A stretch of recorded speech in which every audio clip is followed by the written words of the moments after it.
नमस्कार क्रिकेटप्रेमींनो, मित्रमैत्रिणींनो, कसे आहात तुम्ही सगळे? क्लिपची सुरुवात करायच्या अगोदर एका महान व्यक्तीला आदरांजली वाहिलीच पाहिजे आणि ते म्हणजे डिकी बर्ड. अंपायर्स खूप होऊन गेले. काही विवादास्पद होते, काही अतिशहाणे होते, काहींना चुका केल्या तरी काहीच फरक पडायचा नाही. परंतु डेव्हिड शेफर्डसारखा माणूस किंवा डिकी बर्डसारखा माणूस हे मैदानावरती एक जबरदस्त नियंत्रण ठेवून असायचे. खेळाडूंवरती त्यांचा वचक असायचा. क्रिकेटची संस्कृती त्यांना पूर्ण माहिती होती, कारण डिकी बर्ड स्वतः काउंटी क्रिकेट यॉर्कशायरकडनं खेळलेले होते आणि मैदानावरती कोणी आकांडतांडव करायचा प्रयत्न केला तर त्यांना जागेवर बसवण्याची सुद्धा त्यांची तयारी असायची. मैदानावरती कुठल्या बॉलरनी जर का अपील केलं आणि त्यांनी नॉट आऊट म्हणलं तर त्याच्यानंतर जरी तो ओरडत राहिला तर परत ते सांगायचं आय सेड नॉट आऊट. इतका त्यांचा वकूफ होता. बाउंड्री सिक्सर देण्याची सुद्धा त्यांची स्टाईल खूप वेगळी होती. जाणकार माणूस होता, क्रिकेटर होता, म्हणून त्यांच्या निर्णयांना एक प्रकारचं मान दिला जायचा आणि बहुतांशी त्यांचे निर्णय हे बरोबरसुद्धा असायचे. त्यामुळे डिकी बर्ड यांनी 90 पार केल्यानंतर शेवटचा श्वास घेतला. लीड्स कसोटी सामना जेव्हा भारत विरुद्ध इंग्लंड चालू होता तेव्हा ते सामना बघायला आल्याचं मला आठवतं आहे. तीच त्यांची शेवटची आठवण माझ्या मनात आहे. त्यामुळे परत एकदा डिकी बर्ड यांना आदरांजली वाहतो आणि मग भारत बांगलादेश या सामन्याकडे उतरतो. कुठेही जाऊ नका, बघत राहा तुमचा आवडता कार्यक्रम सुनंदन लेले क्रिकेट अँड बियॉन्ड. सामने खूप होत असतात.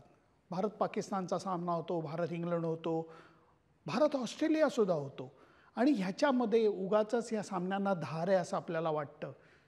बांगलादेश संघाला मात्र भारताविरुद्ध सामना खेळत असताना सामन्याला धार आहे असा एक आत्मविश्वास असतो. रेफरन्स कुठला आहे? 18 वर्षापूर्वीचा. आम्ही नाही का तुम्हाला 2007च्या वर्ल्ड कपमध्ये हरवलेलं होतं. अहो, त्या गोष्टीला आता 18 वर्ष होऊन गेली तरी अजून तेच गुऱ्हाळ त्यांचं चालू आहे. आणि तुम्हाला खरंच सांगतो, काही संघ असे असतात की ज्यांच्यामध्ये आत्मविश्वासाची कमतरता असते. बांगलादेश संघाच्या बाबतीत एक्झॅक्टली उलटं आहे. त्यांच्याकडे खेळामध्ये सातत्य नाही आहे, आत्मविश्वासात मात्र सातत्य आहे. त्यातनंही त्यांचे जे कोच आहेत त्यांना प्रश्न विचारला गेला फिल सिमन्सना की भारतीय संघाला बांगलादेश संघ हरवू शकतो का? त्यांनी उत्तर दिलं, बांगलादेशच काय, कुठलाही संघ भारतीय संघाला हरवू शकतो, फक्त आखलेल्या योजना मैदानावरती राबवता यायला पाहिजेत. अहो, तीच गोष्ट अवघड असते. बांगलादेश संघाला मात्र हे पटत नाही. दरवेळेला छाती पुढे काढून ते असे काही येतात की जणू काही भारतीय संघाला ते टक्कर देतात. कधी कधी या ॲटिट्यूडचं कौतुक वाटतं, बऱ्याचशा वेळेला त्या ॲटिट्यूडचा राग येतो, कारण त्या ॲटिट्यूडला बॅक करणारा खेळ ते सातत्याने करतात असं मात्र बघायला मिळालेलं नाही आहे. रायन टेंडुस्काटे जे भारतीय संघाचे एक सहाय्यक प्रशिक्षक आहेत त्यांनी सांगितलेलं आहे, आम्ही कोणाला कमी लेखत नाही, आम्ही कोणाला घाबरत नाही. त्यामुळे याच एका तत्वावरती भारतीय संघ सर्व सामने खेळतोय असं प्रशिक्षकांनी ठणकावून आज पत्रकार परिषदेमध्ये सांगितलं. त्याचं कारण साधं आहे. पाकिस्तान संघाला हरवलं म्हणजे भारतीय संघाचा अंतिम सामन्यातला प्रवेश नक्की झाला का? नाही. बांगलादेशला हरवल्यानंतर भारतीय संघाचा प्रवेश हा नक्की झाल्याच जमा होणार आहे. क्रिकेटमध्ये काही होऊ शकतं वगैरे या गोष्टी जरी मान्य केल्या तरी कागदावरती मानसिकदृष्ट्या, शारीरिकदृष्ट्या, कौशल्याच्या दृष्टीवरती भारतीय संघ उजवा आहे. अर्थातच बांगलादेश संघात काही गुणी खेळाडू आहेत. कॅप्टन लिटन दास हा म्हणजे ते एक आश्चर्याची गोष्ट आहे. मी हिंदू मुस्लिम वगैरे गोष्ट करत नाही, पण आज एक बांगलादेश संघाचा हिंदू कर्णधार आहे या गोष्टीचं सुद्धा त्यांना अप्रूप आहे. मलाही थोडं आश्चर्य वाटतं आत्ताची त्यांची राजकीय परिस्थिती बघता. लिटन दास हा स्वतः जुना जाणता आक्रमक खेळाडू आहे आणि त्याला जाकीर अलीसारखा खेळाडू आहे, हृदयसारखा खेळाडू आहे, ज्यांचा बऱ्यापैकी पाठबळ आहे फलंदाजीमध्ये. थोडंसं त्यांचंसुद्धा अष्टपैलू खेळाडूंवरती भरणा असलेला दिसतोय. ह्याच्यामध्ये एक खेळाडू मला मनापासून आवडतो आणि तो म्हणजे मेहदी हसन. हा खेळाडू उत्तम ऑफस्पिन तर टाकतोच, पण त्याच्याबरोबर भरवशाची batting middle order, lower middle ऑर्डरला तो करत आलेला आहे आणि खास करून भारताविरुद्धचा त्याचा खेळ हा नेहमीच जरा सुधारित राहिलेला आहे. बॉलिंगमध्ये मी म्हणेन मुस्तफिजूर सारखा खेळाडू आहे, तस्किन सारखा खेळाडू आहे, जुने जाणते खेळाडू आहेत, फास्ट नाही मीडियम फास्ट बॉलर आहेत, परंतु त्यांच्यामध्ये एक प्रकारची जिद्द आहे भारताविरुद्ध चांगली कामगिरी करून दाखवायची. बाकी खेळाडू वाईट आहेत असं माझं अजिबात म्हणणं नाही आहे, फक्त त्यांच्या कामगिरीमध्ये सातत्य नाही आहे एवढाच माझा मुद्दा आहे.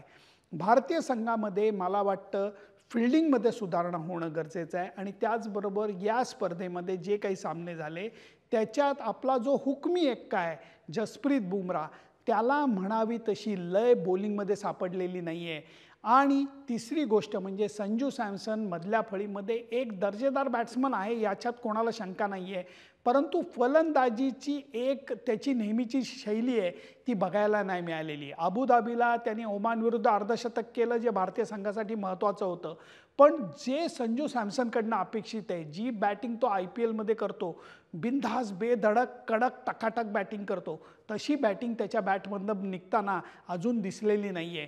भारतीय संघाचं सध्याचं एक तत्त्व आहे की खेळाडूच्या यश अपयशावरती ते अवलंबून ठेवत नाही, तो कष्ट करतो का, सातत्य ठेवतो का कष्टामध्ये, आणि तिसरी गोष्ट म्हणजे प्रोसेसवरती लक्ष देतो का, प्रक्रियेवरती लक्ष देतो का. या सगळ्या गोष्टी बुमराह असू देत किंवा संजू सॅमसन असू देत, लय सापडत नसले तरी प्रक्रियेवरती लक्ष देताना दिसतात. मी एवढंच म्हणेन, आत्ताच्या घडीला भारतीय संघाचं कागदावरती नाही सर्वार्थाने पारडं हे उजवं वाटतं आहे. त्याचं कारण अभिषेक शर्मा, शुभमन गिल भन्नाट बॅटिंग तर करतोच आहे, त्याला आता शुभमन गिलची साथ मिळू लागली आहे जो पहिल्या 1-2 मॅचेसमध्ये तेवढा यशस्वी ठरलेला नव्हता. पाकिस्तान विरुद्ध त्यांनी एक झलक दाखवली की सरळ बॅटनी बॅटिंग करून सुद्धा परिणाम कसा साधता येतो. आणि त्याच्या उलट अभिषेक शर्माच्या बॅटिंगबद्दल मी कधीतरी निवांत बोलीनच, परंतु आत्ता एकच पॉईंट सांगतो, ह्याच्या बिनधास्त बेधडक खेळण्यामागे सुद्धा एक मेहनतीची जोड आहे, म्हणून तो एवढा चांगला खेळू शकतोय. कोणा गुरुचा चेला आहे हा? युवराज सिंगचा चेला आहे. तो त्याला बिनधास्त बेधडक खेळायला तर शिकवतोयच, त्याचबरोबर कौशल्याच्या तंत्राच्या बाबतीत सुद्धा त्यांनी त्याला मागं ठेवलेलं नाही आहे.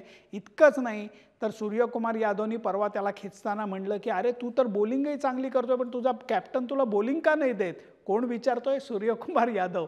अशी खेचाखेची भारतीय संघामध्ये चालू आहे. याचा अर्थ वातावरण जे आहे ते खेळीमेळीचं आहे.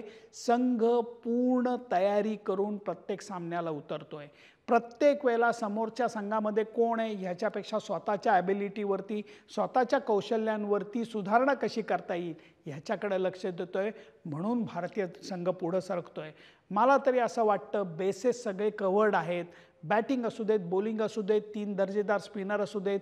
गेल्या सामन्यामध्ये अक्षर पटेल खेळला पण त्यांनी एकच ओव्हर टाकलेली होती, आता त्याला थोडी विश्रांती मिळालेली आहे. त्यामुळे अक्षर पटेल एक स्पिनर म्हणून आपल्याला बघायला मिळेल ते जास्त महत्त्वाचं आहे. बुमराहला लय सापडली, मधल्या फळीमधल्या काही खेळाडूंना बॅटिंगची लय सापडली. मला वाटतं आशिया कप हाती घेण्यापासून भारतीय संघाला कोणी रोखू शकत नाही. आता बांगलादेशची टिवटिव थांबवणं हे गरजेचं आहे, कारण त्यांचा जो फाजील विश्वास आहे त्याला योग्य जागी ठेवण्यासाठीच भारतीय संघ बुधवारी मैदानात उतरणार आहे. मी काही मुद्दे मांडले, डी.के. बर्ड सरांना श्रद्धांजली वाहिली, त्याच्याबद्दल तुमचं मत काय मला जरूर कळवा. मी जे 2 मुद्दे मांडले की फिल्डिंगमध्ये सुधारणा व्हायला पाहिजे आणि बुमराहला आणि संजू सॅमसनला लय सापडायला पाहिजे, याच्या बाबतीत तुमचं मत काय मला जरूर कळवा. फक्त त्याच्याकरता माझं फेसबुक पेज, इंस्टाग्राम अकाउंट आणि यूट्यूब चॅनल लाईक, शेअर आणि सबस्क्राईब करायला विसरू नका. Bye bye.